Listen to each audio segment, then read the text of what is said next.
Bismillahirrahmanirrahim. Assalamualaikum. This is me, your English language instructor, Muhammad Asnan, once again with all of you people. And today we are once again at our infamous 30 days crash course. If you do not know what this is, and if you are new to our channel, so go ahead and watch our earlier episodes of this, not episodes but days of our whole series, and today we are at day 12. So if you haven't watched the past days, watch those, they are very important, and then come back. And if you are on the track with us and if you have been following us, so let's get into the topic and let's see what we are going to learn today. So, understanding idioms and phrases. Now, this is going to be a bit one-sided one because today we are going to be talking specially about idioms and not about phrases. और जिन ने मुझसे ये पूछा था कि sir ज़रा बताएं कि idiom और phrase में क्या फ़र्क है और idiom और phrase क्या होते हैं, so आप सबका इंतज़ार ख़त्म हुआ और मैं वापस आ गया हूँ idiom और phrases के साथ. देखिए, phrase और idiom में कुछ खास फ़र्क नहीं है, बट फ़र्क ये है कि phrase वो होते हैं जो कि आसानी से समझ आते हैं. जिस तरह हम लोग कहते हैं ना, a warm welcome, a bundle of thanks. अब ये है ना, ये बहुत आसान है, कोई सुन भी ले ना तो उसे समझ आती है, इसकी कोई एक्स्ट्रा मीनिंग नहीं होती, ये बिल्कुल सिंपल होती है. वार्म वेलकम का क्या मतलब? इस तरह हम लोग उर्दू में बोलते हैं, हम लोग आपको जोश और खरोश के साथ वेलकम करते हैं. अगर हम किसी को भी कहें अब वार्म वेलकम, तो उसका वो यही मतलब लेगा कि हम आपको जोश और खरोश के साथ आप लोगों को वेलकम करते हैं हमारी जगह में. तो अब वार्म वेलकम मतलब समझ में आ गया. अब ईडियम्स क्या होते हैं जो कि सही से समझ में नहीं आते, इनकी डबल मीनिंग्स होती हैं. हम लोग कहते हैं ना डबल मीनिंग्स, तो इसके भी डबल मीनिंग्स होती हैं. जिस तरह a piece of cake for example, तो अ पीस ऑफ केक का क्या मतलब है? एक केक का टुकड़ा, एक स्लाइस, एक पीस, टुकड़ा है ना.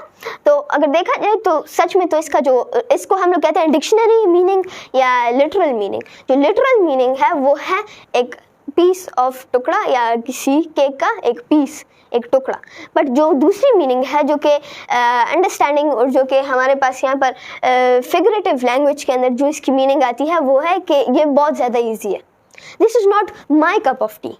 ये इसका मतलब है कि मेरी कप नहीं है, ये मेरी टी नहीं है, ये मेरी कप ऑफ टी नहीं है, ये मेरी वो वाली गिलास है, ये वाली नहीं है मेरी.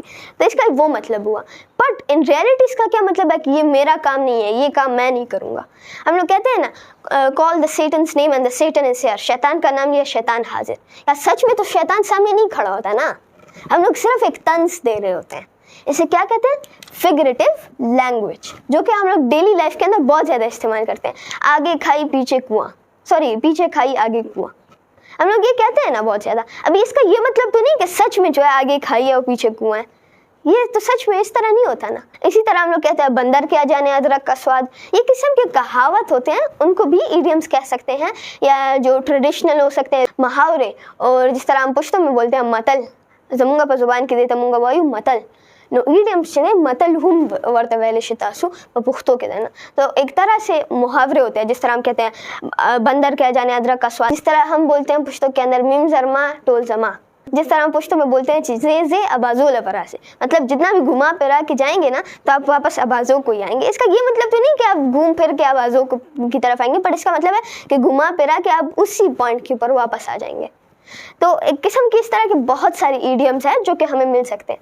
तो let's learn a few of idioms and there meanings. अभी यहाँ पर जो है बहुत सारे हमारे पास इडियम्स हैं जो कि हम इस्तेमाल करते हैं, बहुत सारे उनके मतलब हैं, बहुत सारी चीज़ें हैं जो हम उनसे सीख सकते हैं.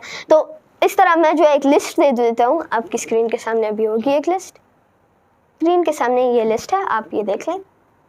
ये हैं कुछ इडियम्स जो कि हमारे पास हैं. बहुत सारे इडियम्स हैं, ये नहीं कि ये सिर्फ कुछ इडियम्स हैं, बट ये कुछ मैंने वो कॉमन इडियम्स दिए हैं. तो इनकी मीनिंग्स जो है मैं आप लोगों को बताऊंगा, but that will be in the description. आपको इनकी मीनिंग्स खुद ढूंढनी है, ये आपका असाइनमेंट है. इनकी मीनिंग्स ढूंढे और इन सब में से एक को सेंटेंस के अंदर इस्तेमाल करें या किसी सेंटेंस के अंदर इनको इस्तेमाल करें. So it is very important कि हम कॉमन इंग्लिश इडियम सीखें, क्योंकि इसके साथ हमारे अल्फाज के अंदर एक किस्म का एक लिटरेटिव और फिगरेटिव लैंग्वेज की जो है एक खूबसूरती आती है, क्योंकि ये कॉम्बिनेशन होता है. If you any of you know about foundations, तो एक किस्म की एक फाउंडेशन बनती है हमारी बाकी के लैंग्वेज के लिए. तो फिगरेटिव लैंग्वेज आएगी तो लिटरेटिव भी आपको आएगी और साथ ही साथ आप आगे भी बढ़ पाओगे. So you will have a better language, you will be like a native. आपको समझ में आएगी, you will be good at this language. Now figurative language in everyday conversations, हमें चाहिए कि हम इस लैंग्वेज को हर दिन इस्तेमाल करें एवरीडे कॉन्वर्सेशंस के अंदर। हमारी ये प्रॉब्लम होती है, हम जब एक बार कोई चीज़ समझ लेते हैं या सीख लेते हैं, हम उसे इस्तेमाल नहीं करते। फॉर एग्जांपल, अगर वो हमारा अपना कुरान भी हो, बहुत से लोग मैंने देखा है जो कुरान का हिफ्ज़ करके फिर कभी कुरान को उठाते ही नहीं है। अब उन लोगों का क्या जो कि नहीं करते इस तरह। अब दो किस्म के लोग हैं ना जो कि इस्तेमाल करते हैं। तो अगर आप इस्तेमाल करेंगे फिगरेटिव लैंग्वेज को एवरीडे कन्वर्सेशन में, तो इसके साथ आप एक ज़्यादा नेटिव, एक ज़्यादा नेचुरल किस्म का इफेक्ट देंगे, आप एक किस्म का नेटिव किस्म की फील देंगे लोगों को। They are going to feel comfortable कि जब वो कोई ज़्यादातर लोग होते हैं, जिस तरह हम पुश्तो वाले हैं, तो हम पुश्तो वाले अगर कोई जोक मारते हैं उर्दू वालों के सामने तो ऑकवर्ड होता है। तो क्या करते हैं हम लोग, हम जोक्स नहीं करते, हम ज़्यादा अच्छे से बात नहीं कर पाते क्योंकि हम पुश्तो के जोक्स के साथ थोड़ा सा यूज्ड टू होते हैं।